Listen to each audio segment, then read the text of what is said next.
Et si certains politiques nous prenaient pour des truffes? Par exemple, Laurent Duplon, le sénateur à l'origine de la fameuse loi. Pour lui, la pétition ne sert qu'à faire peur à tout le monde.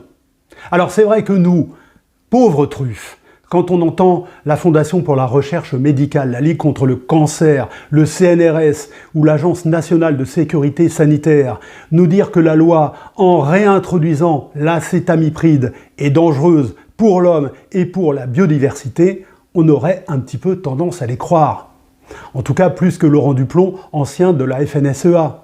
Et à nous dire que si le pesticide a été interdit en France en 2018, ça n'est peut-être pas par hasard. Et puis il y a Yaël Braun-Pivet, présidente de l'Assemblée nationale. Alors, pour elle, le succès de la pétition, ça veut dire qu'une partie des Français a envie que l'on débatte autour de la loi. Ou, Yaël, non, pas débattre, abroger la loi, c'est pas pareil. Et puis, il y a Gabi, qui est beau comme un soleil, qui croit en son destin parce qu'il s'appelle Gabi. Gabriel Attal. Alors lui, il a pris cher sur les réseaux depuis son vote pour la loi Duplon. Donc qu'est-ce qu'il s'est dit, Gabi? Il faudrait peut-être reverdir mon image.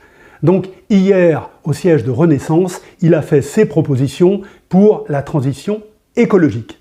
Il a même dit, tenez-vous bien, il faut que l'écologie soit l'affaire de tous. Donc dans tous, il y a tous, mais visiblement, il n'y a pas lui, Gabi. Allez, je vous mets en commentaire le lien vers la pétition, parce qu'entre truffes, il faut se serrer les coudes. À la prochaine!